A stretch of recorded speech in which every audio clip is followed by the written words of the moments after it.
Hello. These are shadow bands seen in Cairns, Australia during the November 14, 2012 solar eclipse. They were recorded by YouTube user HCasa22. This is one of the best footage of shadow bands I've ever seen. And if you're having trouble seeing them, click on settings and make sure you are viewing the video in the highest quality possible so that you can see this new phenomenon that I observed and would like to show you in a couple of seconds. Shadow bands were described in the August 2017 issue of Astronomy magazine as a mysterious, subtle pattern of light and dark waves that undulate across the ground or on the sides of buildings shortly before and after totality during a solar eclipse.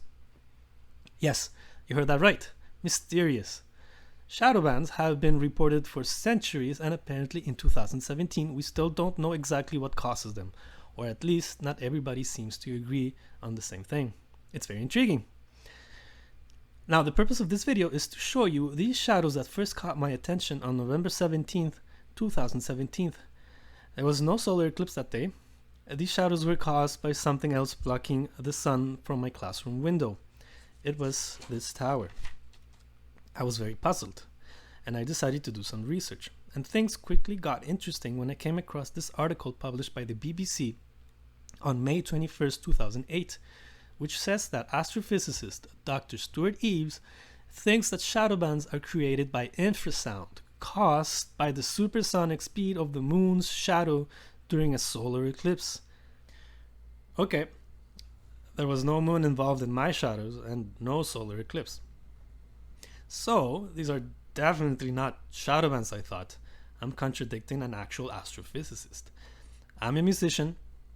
I am an obsessed stargazer, and I like to read about astronomy. And I'm passionate enough to have traveled nearly 2,000 kilometers to Kentucky for the August 21st, 2017 solar eclipse, where I tried but did not get to see shadow bands. However, there is plenty of footage online, and I still thought the shadows I was observing looked awfully similar to those on YouTube.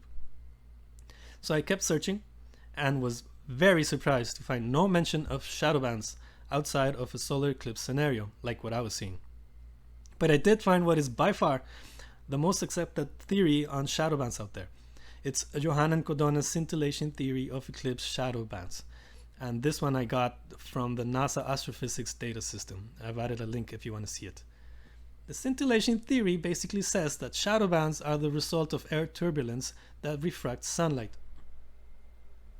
What we see are shadows of different densities in the air, kind of like the ones we see in liquids, such as in the pool when the water is not still. And the reason why we don't always see shadow bands is because the sun is a dispersed source of light. Light is emitted from the entire geometry of the surface of the sun and reaches us from slightly different angles.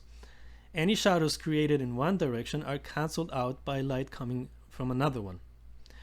But when we limit the light to as close to a point source as possible, light comes from only one direction. Light rays are pretty much all parallel. We call this collimation, and shadows created from a collimated light source will not be blurred out by rays from another angle. And that's what happens with the sun and the moon in the seconds right before and right after totality during a solar eclipse.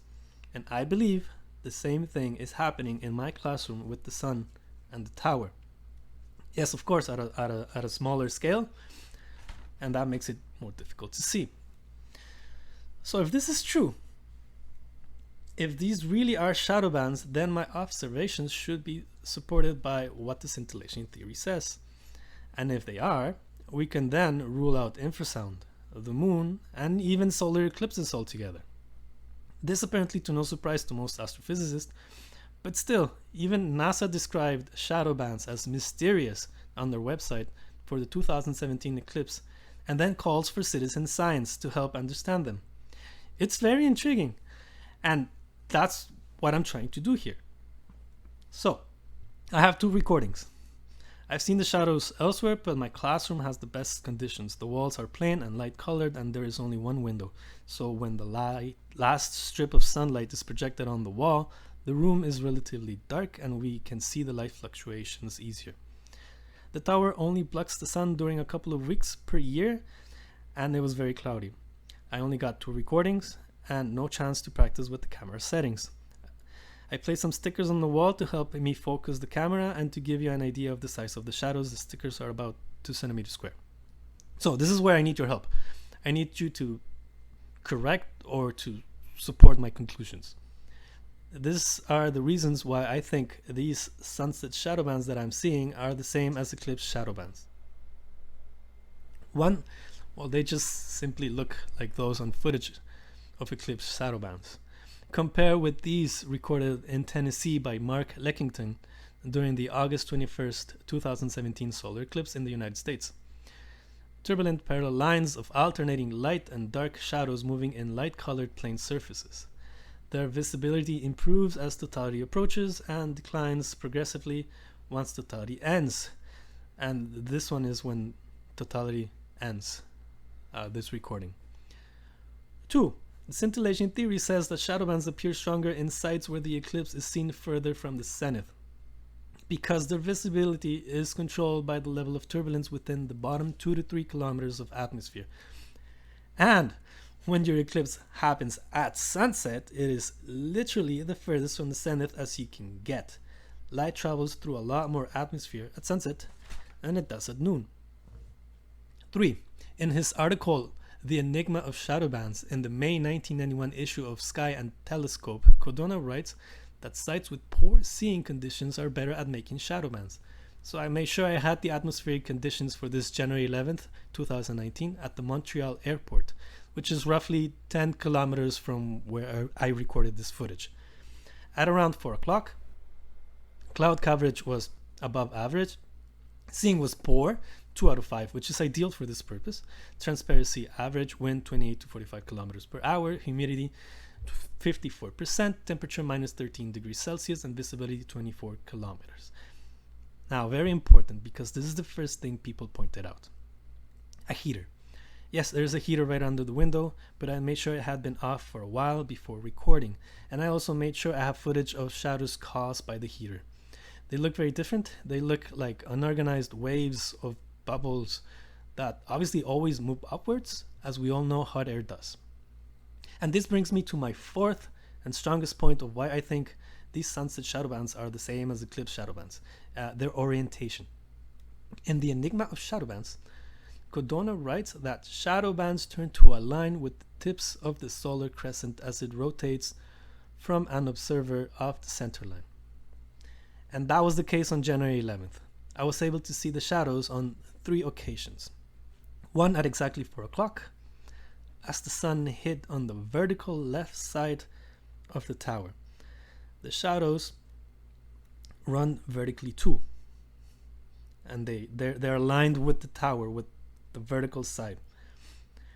At 4:11, when the sun reappears on the other side, the vertical right side of the tower, the shadows run vertically as well, as we would expect. But it is different on the third time. So the third time, at 4:19, as the sun hid along the horizontal portion of the building, the shadows run horizontal this time. And I'm very sorry, these ones are very difficult to see. I didn't have a chance to experiment with the ISO on the camera, like I said before, and it got a bit too dark for the settings I had. Please bear with me, try your best. They were very visible when I was there, but it was very hard to record them. And there's a fourth one, but this we have to go back 1 month. This is December 10th, 2018. This is my first recording of the shadows. The sun hid behind this diagonal part of the building at 3:47. And the shadows should run diagonal, and as you can see, they do run diagonally along the shadow line there. So in all cases, the shadows align with the tips of the solar crescent, like described in the scintillation theory. One last thing, just for the record. On January 11th, 2019, the sun was in Sagittarius and the moon in Pisces, very far apart to have caused these shadows. All this evidence, as rudimental as it is, seems to me to show that the sunset shadow bands that I saw are the same as solar eclipse shadow bands, only at a smaller scale, and that the scintillation theory is correct, and there's no more mystery there. But to be sure, I would like you, the viewer, to do one out of these two things. Either one, tell me why you think these are not shadow bands, or two, let me know if you see any and under what conditions, or even better, send me a link to your footage. Thank you very much for watching.